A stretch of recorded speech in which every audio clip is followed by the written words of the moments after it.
Hello. Hello. Hi, welcome to Self-Taught Buddha Soul channel, where we talk all things spirituality, mental health, growth mindset and personal development.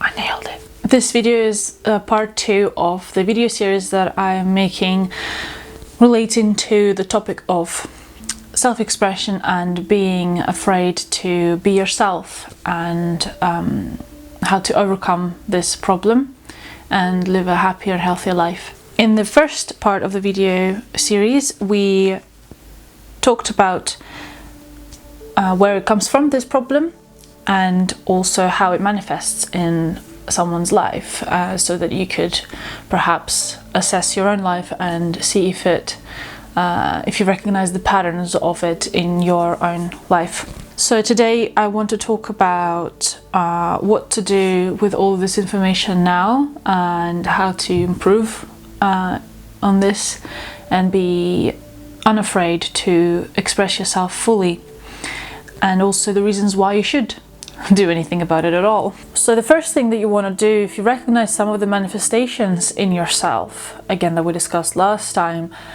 you might be wondering what to do now. So the first step is to reflect on this, and if you have found the symptoms in you, then accept that.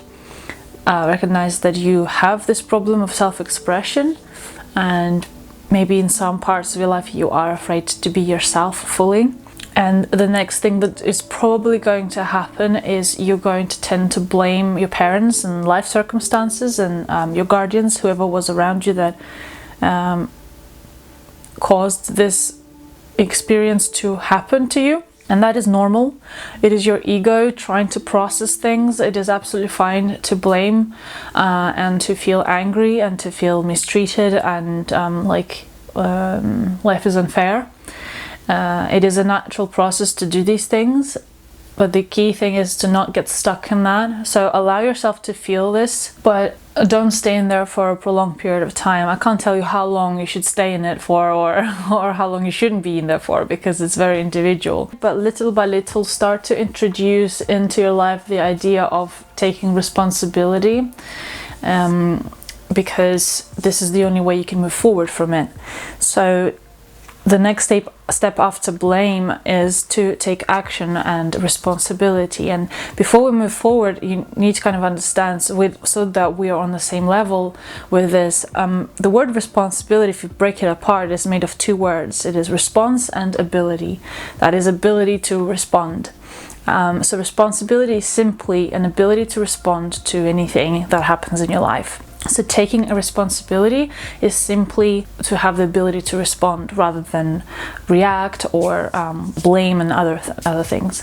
The reason I wanted to define this word is because for me, it used to be the case, as well as I guess from a lot of people, that I used to think that taking responsibility meant that it's like I'm taking the blame off of someone and putting it on myself, meaning that, if something happened in my life, instead of saying it was someone's fault, saying, oh, it's all my fault.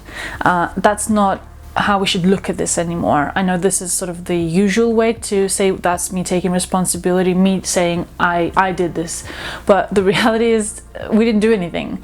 As children, it's never our fault. And but the truth is neither our parents' fault. Our parents do the best they can, even if they don't do a great job. It is the best they can do at that time in their life. Even if there are alternatives like that, we think, well, isn't this an obvious alternative, that what they could do to improve my life? Well, it is obvious to us now. That's the power of hindsight. But to them at that time, that's how much they knew, that's how much they did. That's it. That's what it is. To take responsibility doesn't mean to put blame on us. It simply means we're now learning or relearning our ability to respond to situations. So that's what we're going to try and do here. So if you recognize that you've got this issue of self-expression, and you accepted it, and you went through the process of blame and feeling like you've been wronged, and now you're ready to take action, what do you actually do? like with everything, let's start step by step and take small steps at a time, right? We're not jumping into anything. We're being kind to ourselves, kind to our soul and our emotions. So taking things step by step. Usually when you have a problem with self-expression, you will normally have a problem with saying no when you should say no. And also say yes when you should say yes. The first step that you want to do is relearn or learn how to say no. The reason why we are afraid to say no usually is because we are not equipped to deal with our own and other people's emotions.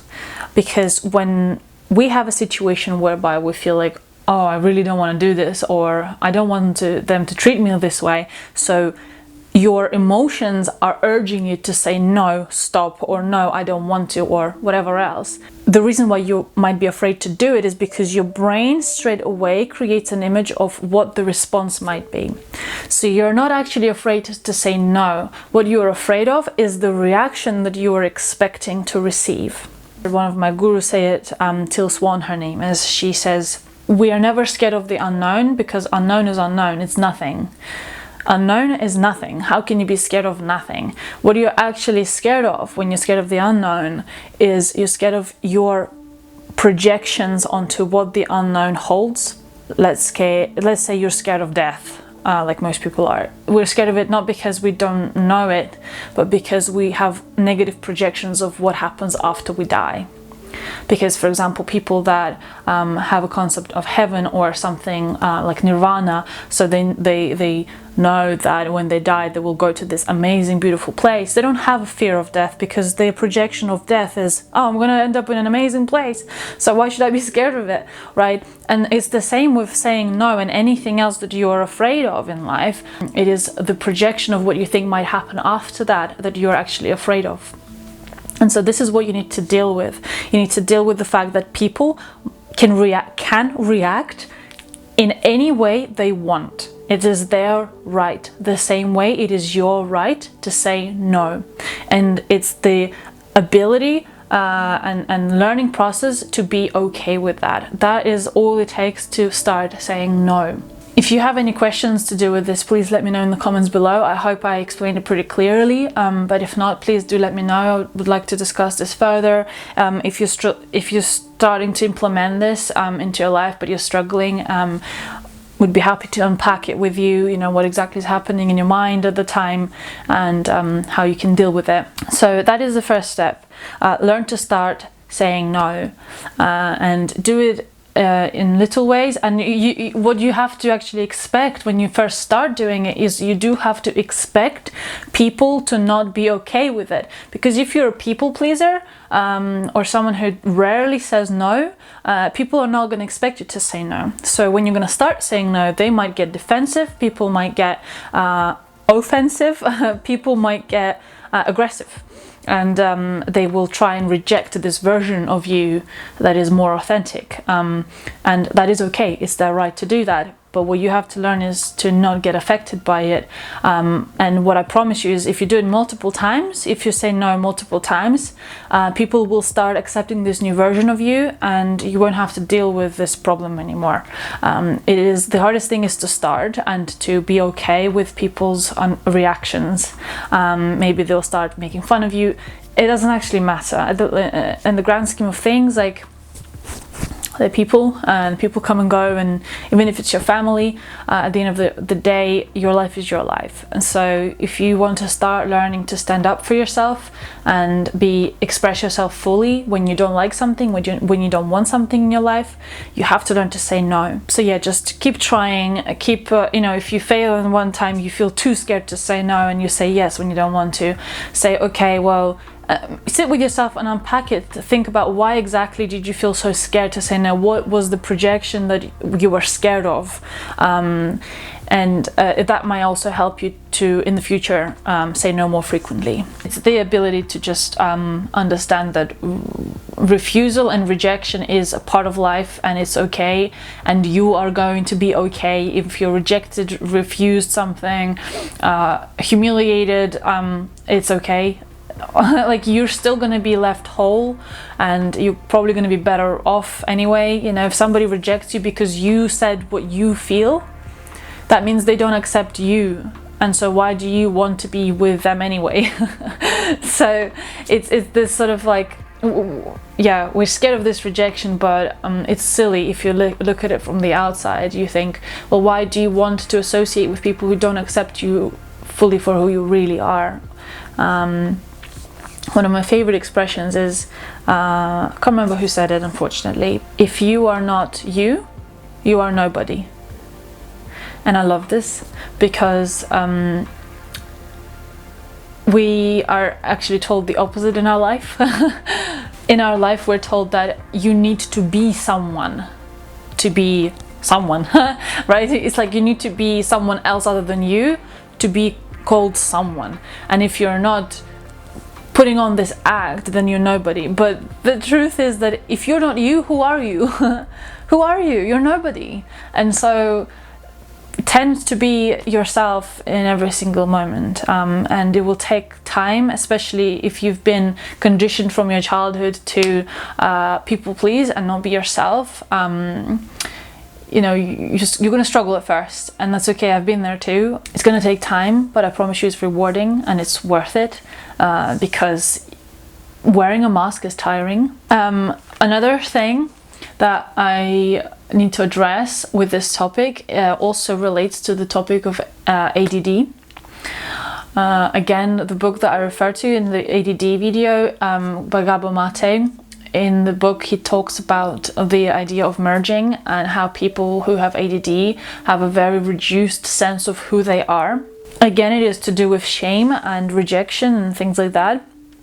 But what happens with people with ADD, and generally people who are scared to express themselves and be themselves, we tend, when we're in relationships or close friendships, we tend to merge with the other person, meaning that we're actually trying to like be like them and be just whole with them. So when it comes to relationships, and that used to be totally my mentality, in a relationship is not, there is one person, there is another person, and then it's like a Venn diagram where there is me, there is you, and then there's like something in the middle that is our relationship. That's how it's supposed to be. So you're whole, they're whole, and then you create something together that is also whole. But it's not you and it's not them. It's something just like two people working on a garden, and the garden is your relationship. For me, as well as for a lot of people with ADD and people who are scared to express themselves, the idea of relationship is, here is you, here is me, and then we're just gonna like, there you go. We're just one whole, and there's like no boundary between where you are and where I am. Again, problem of boundary setting. We lose our boundaries. We lose the who am I, what do I like, what do I not like. We lose that in relationships because we have the tendency to merge with others. So when you learn to be yourself in every situation, you also learn automatically that in relationships, you don't have to merge to be with someone else. You can be whole in yourself. You can take the time to be with yourself and do your own hobbies, and not have to be with them 24/7 to be in a relationship with them, because there is this fear for people who have ADD especially, that if I'm not there 24/7, like we're just gonna like, we're gonna separate and that's it, like our relationship will fall apart, and then I will be alone again, and then I will be lost again and not whole. You're whole as you are. That's something you just have to accept. You are whole. You may feel a bit empty because of different traumas and different experiences in your life, but it is just about finding those pieces of you again. But they are there, and you are whole, and you don't need to merge with someone to be whole. And again, to do with especially to do with relationships, and the whole idea of saying no and being your true self, expressing what you are and who you are, expressing your likes and dislikes, saying stop during sex if you feel uncomfortable in any kind of way, saying, you know, I don't like this food that you're constantly cooking, or whatever, like, you know, or I don't have the same taste of music as you. it takes practice, but it's worth saying it, because if you constantly accept and just live with the things that you hate or dislike like in any form, and your partner doesn't know about it, and they think you don't say anything because you like it, you end up despising that person, you despise yourself, you despise life, and you're just genuinely unhappy, and that doesn't help anyone. And I know that the reason why you might be doing it is because you're so petrified to express yourself and tell the other person, I don't like this, I don't really want this. But if you just think about the fact that when you are not being yourself in a relationship, first of all, as we said, you are nobody. You're nobody. And secondly, if the person that you're with can't bear and doesn't like the true you, then why are they worth being with anyway? Not because they are a bad person, that's not what I'm saying, it's just I'm saying that you're then not compatible. So why are you forcing the puzzle pieces together that are not meant to be next to each other? Learn that ability to just be yourself, and especially for women, you're going to change throughout the month, every single month, and you know there will be weeks in the month where you feel like you just can't be around anyone, including your partner, and that's okay. Take your time out. Like, you don't need to be forcing to be with them if you just don't feel it. And then another week in the month you might be so loving that you just want to cuddle them to death, you know, and that's also okay. Obviously give them the space that they want, don't like intrude on their boundaries, but express that. You know, we are not only bad at showing our negative emotions, we're also bad at showing our positive emotions. When we feel incredible amount of love towards someone, we feel like it's embarrassing and it's weird to show it. Again, it's just programming, it's not true. If someone you love shows how much you love them, they're gonna love you so much more, and they're gonna be willing to do so much more for you, and your bond will actually get even stronger without it being fake or enforced in some way. So there's so many benefits to just learning to be yourself. And again, as I said, the number one step, that the only thing I'm going to leave you with, is learn how to say no. That's the first step to doing that. And just a little list, if you like, of other benefits of just learning to be yourself. That is just it's really an inexhaustible list, but just as a little side note, you are going to feel more whole. You're going to feel like you are standing firmly on your own 2 feet. You're going to feel more secure, happy.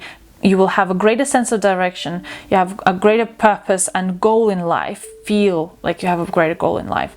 You will have less anxiety, both personal and social. And these are just a few things. Obviously, I've listed some other things beforehand already. And I hope this really convinces you that being anything other than yourself is just not worth it. It is the biggest lie that we've learned in our life, that we have to be someone else to be happy and to have the relationships that we want in our life, is just not true. And yeah, I hope I gave you some useful tools to resolve this. Please like this video if you enjoy this content, and subscribe if you want to see more. And if you want to watch the third part of this video, where I'm going to talk, this video series, where I'm going to talk about how to really find who it is that you are and what you want in life, because unfortunately another side effect of not learning from childhood how to be who you really are is that you actually don't really know who you are. And so we're gonna talk about that in the third part of this video series. So subscribe if you want to see that and don't want to miss it, and share with people that you love, people that you feel like it may be relevant to, or simply on your social media. I would be really happy. Let's just spread a little bit of this positivity and spark a better change in the world, in the direction of personal awareness and self-love. And honestly, this is the only thing that's going to change anything in this bloody world. So let's just do more of it. Let's talk more about these things. Please leave comments down below if this helped, if you have any comments, concerns, questions, if you want to discuss this further. You can also find me on social media. I will leave the link down below. Thank you so much again. I hope this was really helpful, and I will see you in the next one.